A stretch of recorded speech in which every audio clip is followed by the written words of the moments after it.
You are standing in the ruins of a forge world when the air begins to fracture. Not metaphorically.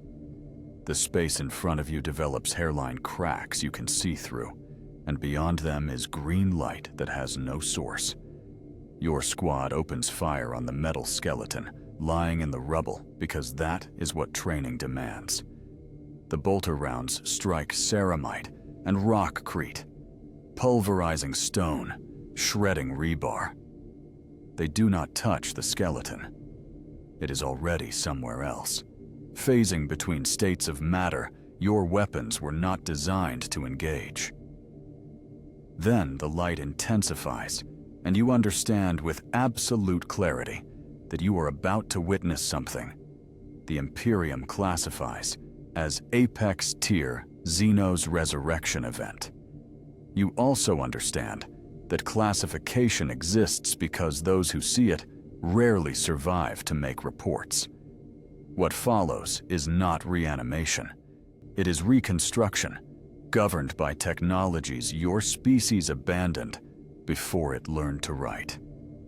Necron warriors do not die the way other Xenos die. This is the first discontinuity. When you kill an orc, it collapses. Blood leaks into the soil. Flies arrive. The corpse follows predictable trajectories toward entropy. Tyrannid organisms dissolve into constituent biomass, which the Hive fleet reclaims. Even Chaos Marines leave behind armor that can be studied, gene seed that can be recovered or destroyed. These deaths obey rules. They confirm that the universe operates according to principles Mechanicus adepts can catalog. A Necron warrior you just killed with a Melta blast does none of these things.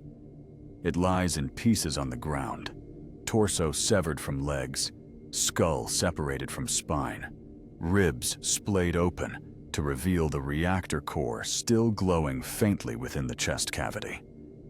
The metal is not cooling. Thermal readings remain constant at 1400 degrees Kelvin. Your auspex cannot explain why the surrounding air temperature has not changed. Heat should dissipate. Energy should transfer. The metal does not comply. Your sergeant orders the squad to establish a perimeter 50 meters from the body. This is doctrine for dealing with Necron casualties. Maintain distance. Monitor for phase-out protocol.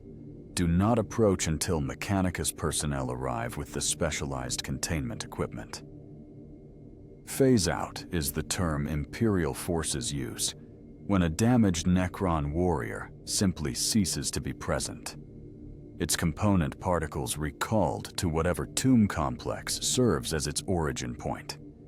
The Adeptus Mechanicus believes this process involves quantum teleportation anchored to a central beacon. They are partially correct. What they do not understand is that phase-out is a defensive subroutine intended for basic warrior form units. Overlords do not phase out. Overlords resurrect. You have been staring at the body for 11 minutes when the first anomaly occurs. One of the severed legs, the right femur section, separated at what would be the knee joint in a human skeleton, shifts 3 centimeters to the left. No external force acts upon it. No vibration from nearby artillery disturbs the rubble. The leg simply translates its position in space without passing through the intervening distance. Your squad's youngest member, a recruit from Calth who has never seen Necrons before today, asks if anyone else saw the movement. Your sergeant tells him to stay focused on his firing lane and stop inventing problems. But you saw it, and 12 seconds later, the torso rotates 15 degrees counterclockwise, grinding against the broken stone beneath it with a sound like a knife dragged across glass. This is when your body begins producing adrenaline in quantities that will leave your hands shaking for 3 hours after the engagement ends. Not because the body moved. Servitors move, and they are corpses with Imperial technology installed, but because the movement had intention without muscle. The leg did not twitch. It relocated. The torso did not roll. It oriented. 30 seconds pass. The skull, which had been facing away from your position, is now angled directly at you. Neither you nor anyone in your squad saw it turn.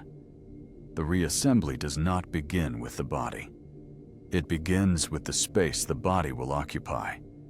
You notice this because you are looking directly at the skull when the air around it starts to thicken. Not with moisture or particulates. Your suit's atmospheric sensors detect no change in composition, but with something else. Light bends differently. Straight lines connecting the skull to the background rubble develop subtle curves. If you had training in advanced physics, you would recognize this as gravitational lensing, the distortion that occurs when massive objects warp space-time around them. You do not have that training. What you observe is that the world behind the skull looks wrong, as though you are viewing it through dirty glass that keeps changing shape. The distortion expands. Within 4 seconds, it forms a sphere approximately 2 meters in diameter, centered on the skull. The interior of this sphere is difficult to perceive directly. Your eyes want to slide off it. When you force yourself to maintain focus, you see layers, surfaces that are present and absent simultaneously, occupying the same location while remaining distinct. A tesseract is the 4-dimensional analog of a cube. What you are seeing is the 3-dimensional shadow of a mechanism, operating in higher geometries. The Necrons are not bound by the same dimensional constraints that limit human technology. Inside the sphere, the separated body parts are moving, not toward each other. There is no visible propulsion, no jets of thrust, but through a topology that treats distance as negotiable. The right leg ceases to be 1 meter from the torso and begins to be 1 centimeter away, then 1 millimeter, without traversing the 99 centimeters between. This is not teleportation. Teleportation implies the object disappears from one location and appears in another. The leg is continuously present. Space itself is being edited to make here and there refer to the same coordinate. Your cogitator, a basic model issued to all sergeants for battlefield analysis, attempts to calculate the energy required for this operation. It returns an error code. The numbers exceed the memory allocation. Imagos Dominus later reviews the data logs and determines that the process would require more energy than a plasma reactor generates in its entire operational lifespan. The Necrons are spending this energy to retrieve one body. This tells you something about their resource base that you wish you did not know. The femur sections reconnect first. There is no welding, no fusion of metal. One moment they are separate components. The next, they are a single continuous structure with no seam. Metallurgical analysis performed on recovered Necron limbs has never found evidence of joints or fasteners at these connection points. The living metal they are constructed from does not join. It recognizes itself and becomes continuous. The way water poured into water forms one volume. But water is liquid. This metal is solid. It is also remembering a shape it held 60 million years ago and reshaping itself to match that memory. Legs attach to pelvis. Pelvis aligns with spine. Ribs close around the reactor core like fingers interlacing. Arms slide into shoulder sockets that form to receive them in the instant before contact occurs. Every piece knows its position in the whole. This is not assembly. It is the reversal of disassembly, played backward at a speed that suggests the process is being accelerated by something impatient. The skull is last. It hovers 20 centimeters above the neck vertebrae for 2 full seconds. You can see through the eye sockets into the empty space where a brain would be in a human skeleton. There is no brain. There is a lattice of crystalline rods finer than hair, each one glowing with that same green light you saw in the initial spatial fractures. The lattice is not a computer. It is a tomb, a compressed engram of a consciousness that existed before humans discovered fire, now held in stasis inside a matrix designed to outlast stars.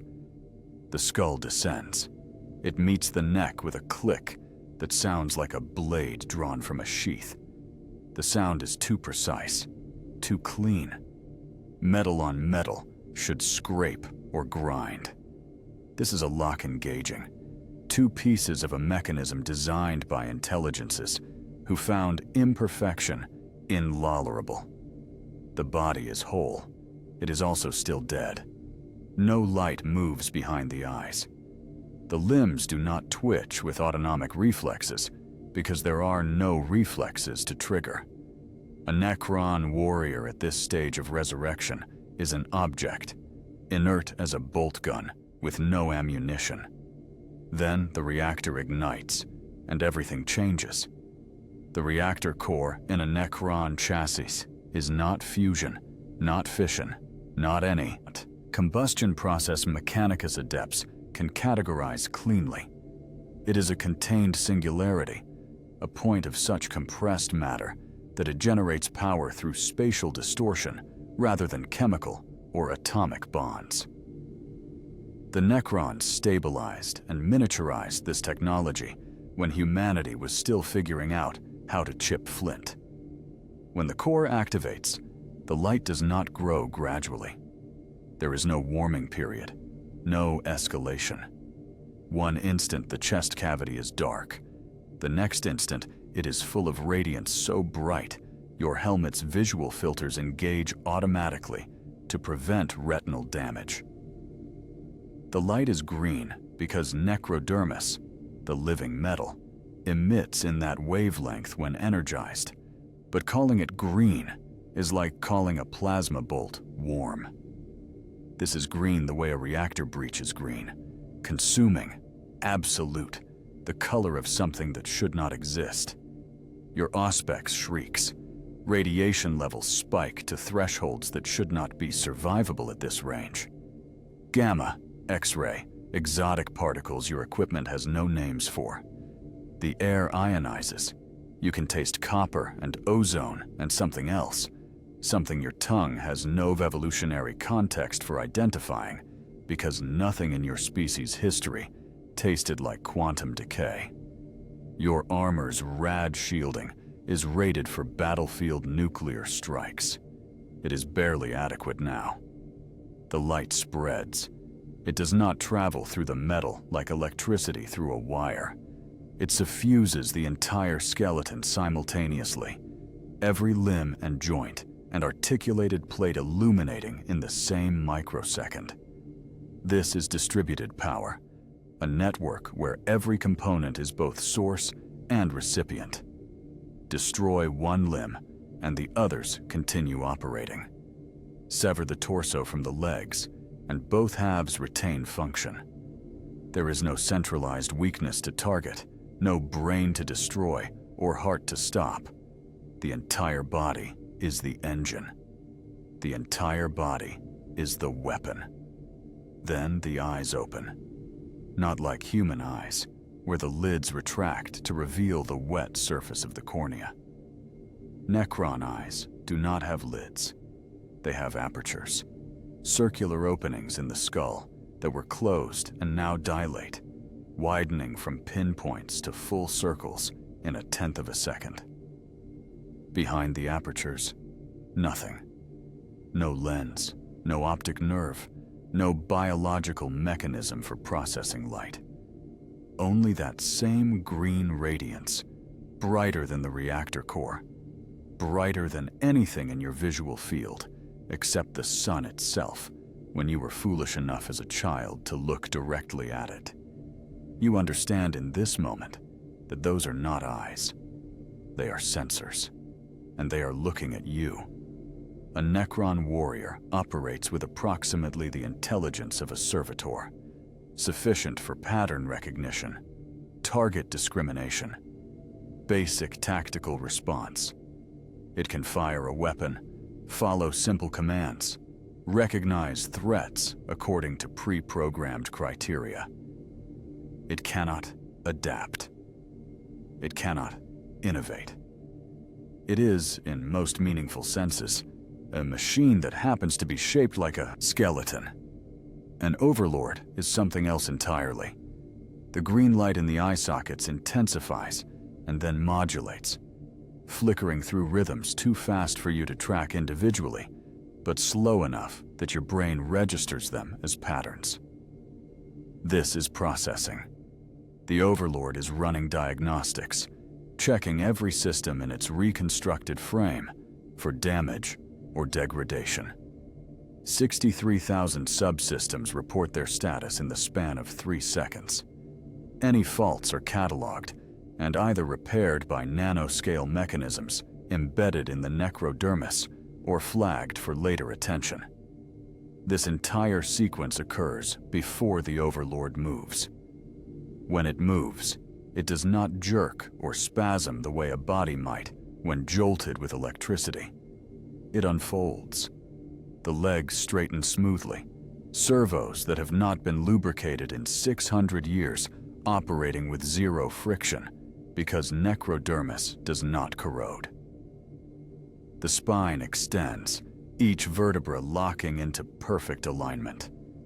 Arms lift from the sides where they hung limp, fingers spreading and then curling into fists as the overlord tests its grip strength against structural specifications recorded in the engram 60 million years ago. It stands. This should not be remarkable. You have seen servitors stand, watched injured soldiers pull themselves upright through sheer will. But there is something in the motion that stops your breathing. Overlords do not stand the way humans stand. There is no wobble, no adjustment of balance, no momentary uncertainty, while proprioception recalibrates. It transitions from prone to vertical, as though standing and lying are equivalent states, and it has simply chosen to occupy a different one. The motion is too smooth. It looks wrong. The way a recording played backwards looks wrong, even when you can not articulate exactly which part violates your expectations. The overlord is 2.5 meters tall. This is not exceptional. Many Xenos exceed human dimensions, but height is not the source of the dread you feel. It is proportion. Human skeletons follow ratios. The femur is roughly 1/4 of total height, the skull 1/8. These ratios exist because they are mechanically efficient for bipedal locomotion, solutions evolution arrived at through millions of years of iteration. The overlord's proportions are almost human, but not quite. The legs are slightly too long. The torso is slightly too narrow. The arms, when they hang at its sides, reach to mid-thigh rather than stopping at the hip. Each deviation is subtle, 5 or 6% off from what your brain expects. But the cumulative effect is that you are looking at something that is wearing the shape of a person without being one.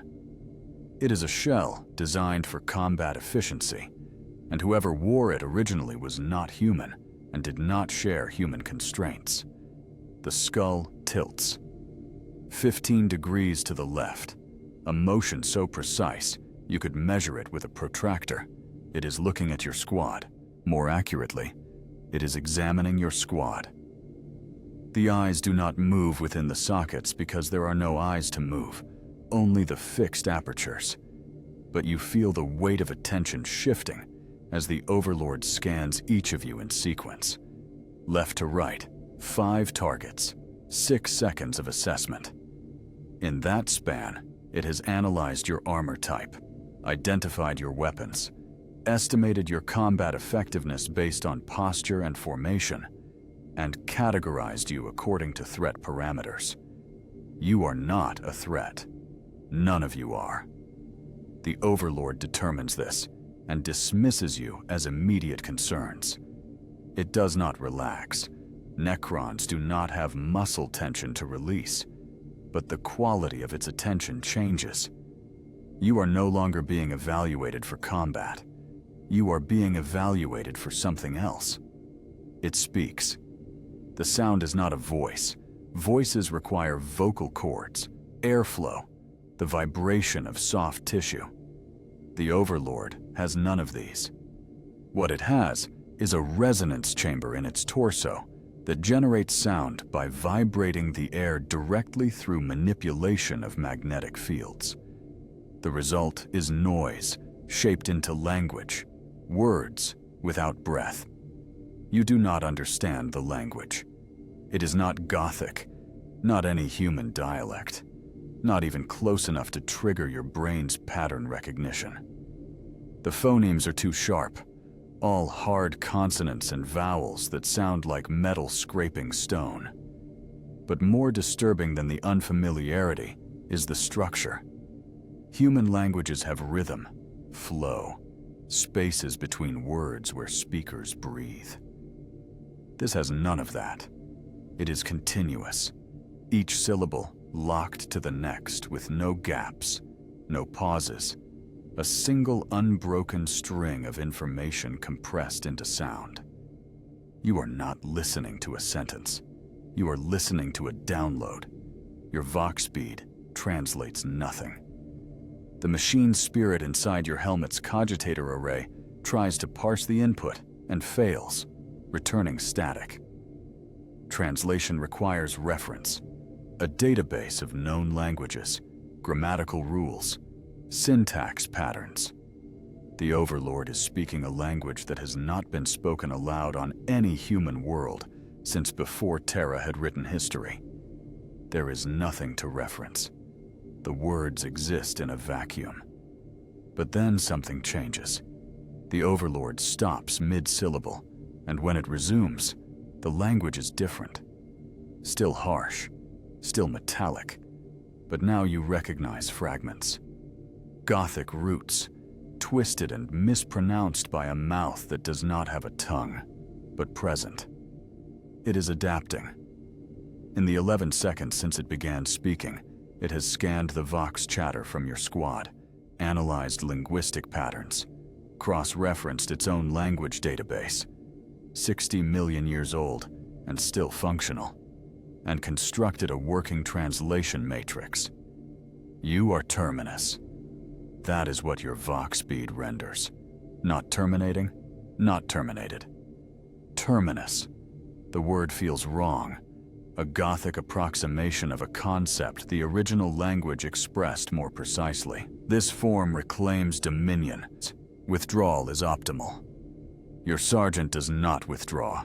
He has been in the Imperial Guard for 19 years. He has fought orcs on Armageddon, Tyranids in the Cryptus Reach, Chaos cultists in the Sabbat worlds. He survived all of it by following doctrine, and doctrine states that when a Xenos command unit identifies itself, you mark its position and call in heavy weapons. He lifts his Voxcaster and begins transmitting coordinates for an artillery strike. The Overlord's head rotates.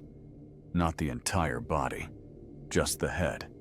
180 degrees.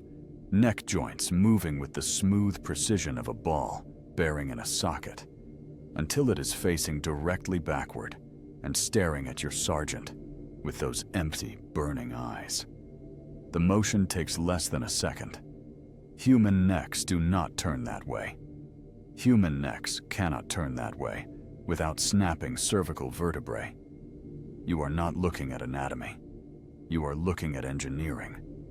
Your sergeant stops transmitting, not because he chooses to, but because his Voxcaster ceases to function. The display goes dark. The power cell, which was at 72% charge, reads 0. Every electronic device within 15 meters of the Overlord shuts down simultaneously. Vox beads, auspexes, the targeting reticle in your helmet, the chrono on your wrist. Only your armor's reactor keeps running, shielded by layers of lead and blessed ceramite. Everything else is dead. The Overlord speaks again. Compliance was optimal. Resistance is obsolescence. It raises one hand. The fingers are too long, the joints too numerous, 7 per finger instead of 3, and each one tipped with a blade that extends 4 centimeters past the fingertip. The hand does not point at your sergeant. It simply opens, palm forward, a gesture that might be a greeting in some contexts. In this context, it is a warning. Your sergeant opens fire. Full auto, 30 bolter rounds in 3 seconds. Explosive tipped shells designed to punch through ceramite and detonate inside. At this range, 6 meters. Every round should hit. Most do. They strike the Overlord in the chest, the shoulders, the skull. You see the impacts, see the kinetic energy transfer, see the necrodermis ripple and flex under the force. Not one round penetrates. The metal absorbs the impacts and redistributes the energy through its lattice structure, dispersing the force across the entire frame. It is not armor in the traditional sense. Armor blocks or deflects. This is active resistance, the material itself responding to stress by becoming harder at the point of impact, then relaxing once the threat passes. Several rounds leave dents. The dents smooth out within 2 seconds, the necrodermis flowing back into shape like water settling in a disturbed pool. Your sergeant empties his magazine. The Overlord stands motionless, waiting for him to finish. When the firing stops, it lowers its hand. "Obsolescence confirmed," it says. Then it moves, and you understand why Overlords do not need weapons. Speed is relative. A human can swing a sword fast enough that the blade blurs. An orc can throw a punch that breaks bones before the target registers pain. Tyranid genestealers can cross 10 meters in under a second. These are all impressive within their contexts, but they are biological speeds, constrained by muscle fiber activation times and nerve signal propagation. The Overlord moves at machine speed. It covers the 6 meters to your sergeant in 0.3 seconds. Your eye cannot track the motion. One instant, it is standing where it resurrected. The next instant, it is in front of your sergeant, so close, its chest nearly touches his. You do not see the transition. You see a blur, a streak of green light, and then presence. Your brain insists there should be intermediate frames, a leg lifting, a torso rotating, a step taken. But those frames do not exist in your perception. The Overlord has simply edited its position in space, the way a writer deletes a sentence and writes a new one. Its right hand moves. The fingers, with their extended blades, thrust forward in a straight line, parallel to the ground. They enter your sergeant's torso just below the sternum, punching through flak armor as though it were cloth. The blades do not saw or tear. They slice. Molecular edge weapons that separate matter at the atomic level, encountering zero resistance from materials held together by electromagnetic forces. Flak, flesh, bone. All the same to a blade that can cleave a space marine's ceramite if the angle is correct. The hand exits through your sergeant's back, blades slick with blood that steams in the cold air. The entire motion, entry to exit, takes 1/4 of a second. Your sergeant has not yet processed that he has been stabbed. Pain signals are still traveling from the wound site to his brain, a journey that requires time, and time is the one resource he no longer has. The Overlord withdraws its hand with the same smooth precision it used to strike. Your sergeant collapses. He does not clutch at the wound or cry out. He simply stops being upright, his body recognizing, before his mind does, that critical systems have been severed and remaining vertical is no longer an option. He falls backward, and as he falls, the Overlord is already moving toward the next target. Your squad mate, Trooper Ven, a heavy weapons specialist from Vostroya, fires his plasma gun. Plasma is one of the few infantry weapons that can reliably damage Necrons. The superheated gas, contained in a magnetic bottle and accelerated to a significant fraction of light speed, has enough energy to overwhelm necrodermis self-repair. A direct hit will vaporize limbs. A hit to the torso can destroy the reactor core. Ven's shot is perfect. Textbook firing stance, proper lead time to account for target motion, trigger discipline that releases the plasma bolt at the optimal moment in the Overlord's stride. The shot should connect with the center of mass. It should end this. The Overlord phases. Its body flickers, solid, translucent, solid, and the plasma bolt passes through the space it occupied without making contact. Not a dodge, not a sidestep. Phase shift, the temporary relocation of matter into a pocket dimension where physical projectiles cannot interact with it. The Overlord exists and does not exist simultaneously, present in three-dimensional space only when it chooses to be. The plasma bolt continues past it and detonates against the rubble 30 meters behind, superheating stone into glass.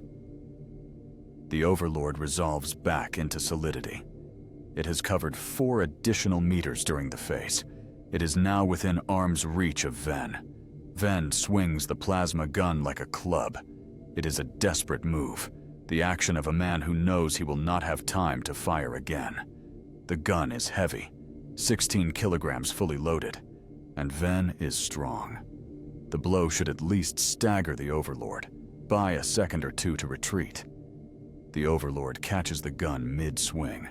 Its left hand closes around the barrel, and the motion stops instantly. All the kinetic energy absorbed and nullified. Ven pulls, trying to wrench the weapon free. He might as well be pulling against a starship anchor. The Overlord's grip strength is measured in tons per square centimeter. Ven's muscles, even augmented by adrenaline, cannot compete. The Overlord twists its wrist. The plasma gun's barrel crumples like paper, metal deforming under pressures it was never designed to withstand. The gun's machine spirit shrieks, a high-pitched whine that ends in a sharp crack as the magnetic containment fails and the plasma bottle ruptures. Ven drops the weapon and stumbles backward, but he is not fast enough. The ruptured bottle vents plasma directly into his chest. His flak armor ablates, then his uniform, then his skin. He is screaming, but the sound stops when the plasma reaches his lungs and boils the air inside them. He is dead before he hits the ground. 3 of your 5-person squad are now combat ineffective. This has taken 6 seconds. The remaining 2 members of your squad, Trooper Calyx and yourself, do the only rational thing. You run, not a tactical retreat, not a fighting withdrawal. You run with the pure animal panic of prey that has finally understood it is being hunted by something it cannot fight. Calyx goes left, sprinting toward the ruins of a collapsed manufactorum where the rubble might provide cover. You go right, toward an open stretch of ground that offers no protection, but gives you a clear line of sight to your escape route. You do not make it 20 meters. The Overlord does not pursue Calyx. It stands in place, raises its right hand, and opens its palm. The fingers spread wide. From the center of the palm, a lens emerges, a circular aperture 1 centimeter in diameter that glows with the same green light as the eyes. The light intensifies. You feel heat on your back, even though you are not the target. Radiant energy so concentrated, it warms the air 20 meters away. Then the light lances out, a beam 6 centimeters wide, perfectly straight, coherent, and collimated like a laser, but far more destructive. Gauss energy, the Mechanicus calls it. A beam that strips matter away, one atomic layer at a time, flaying targets down to constituent particles. Calyx is 40 meters away when the beam strikes him between the shoulder blades. It punches through his flak armor, through his ribs, through his heart and lungs and sternum, and exits through his chest as a cylinder of vaporized tissue. The wound is cauterized instantly. Blood flash-boiled before it can leak. Calyx takes one more step. His body has not yet registered that it is dead. Then he collapses, and you hear the wet thump of meat hitting stone. You keep running. You do not look back. Looking back will not save you. Nothing will save you, but some part of your brain. The part that kept your ancestors alive on pre-industrial Terra, by making them sprint from predators even when survival was impossible, demands that you try. The Overlord does not fire again. It lowers its hand and begins walking toward you. Not running, walking. Each step is measured, precise, the distance covered identical with each stride. It is not hurrying because it does not need to hurry. You are slower than it, weaker than it, more fragile than it. The outcome is not in question. The only variable is how long you choose to prolong the chase. You run for 16 seconds. In that time, you cover 73 meters, your lungs burning, your legs screaming, your armor's weight dragging at every step. In that same time, the Overlord covers 72 meters. It is pacing you, deliberately. This is not pursuit. It is herding. You glance back. A mistake. You know it is a mistake, even as your head turns, and see the Overlord 10 meters behind you, moving with that same unhurried, inevitable stride. Its eyes are locked on you. Its head does not turn to track your movements. It simply knows where you are at all times. Its sensors feeding it continuous positional data with millimeter precision. You trip. Your boot catches on a piece of rebar jutting from the rubble, and you go down hard, slamming into the ground face first. Your helmet takes most of the impact, but the shock rattles your teeth and fills your mouth with the taste of copper. You roll onto your back, scrabbling for the last pistol holstered at your hip. A useless gesture. You know it will do nothing, but your hands need to do something. The Overlord stops 1 meter away. It stands over you, looking down, and for the first time you can see its full height from this angle. It is enormous, not in the way a space marine is enormous, bulk and mass, and the promise of overwhelming force, but in the way a cathedral is enormous, vast and empty and constructed, according to principles that diminish you by existing. It speaks again. Your Vox speed is dead, but you can hear the words anyway. Vibrations conducted through the ground into your spine. You are not combatants, it says. You are evidence. It reaches down. The hand closes around your helmet and lifts. You rise with it, the helmet's chin strap digging into your throat, your feet dangling 20 centimeters off the ground. The Overlord holds you at eye level, and you are staring directly into those burning apertures, close enough now that you can see the mechanisms behind them. Lenses stacked in layers, each one rotating independently, adjusting focal length and aperture width to compensate for distance and light levels. It is studying you, not assessing you as a threat, That evaluation concluded seconds ago. But examining you, the way Imagos biologists might examine a specimen pinned to a dissection table. It is learning, cataloging, recording your features, your physiology, your equipment for later analysis. Somewhere in its engram banks, a file is being created. Human soldiers, Imperial Guard, standard combat loadout, encountered, current timestamp, threat level negligible. You are still alive because it has decided you are more useful alive. For now. Then it speaks one more time, and the words are not Gothic. They are not any language. They are a sequence of binary tones. High, low, high, high, low. Transmitted directly into your auditory nerve through some mechanism you do not understand. Your brain tries to interpret the input and fails. What you experience instead is nausea so intense you vomit inside your helmet. The acidic slurry coating your face and burning your eyes. The Overlord releases you. You fall, hit the ground, and do not move. You cannot move. Every muscle in your body has locked, not from fear, but from the neural disruption caused by whatever signal it just transmitted. You are conscious, aware, but paralyzed. The Overlord steps over you and continues walking. Its objective, whatever it was, more important than finishing what it started. You lie there, breathing in your own vomit, and watch its silhouette recede into the distance. 17 hours later, a Mechanicus retrieval team finds you. They administer counteragents for the neural lock and transport you to a Medici facility where you spend 3 days under observation. The Magos in charge of your debriefing listens to your account without comment, records every detail into a data slate, and then asks you one question. Did the Overlord communicate anything you believe constitutes strategic intelligence? You tell him no. The answer is not entirely truthful.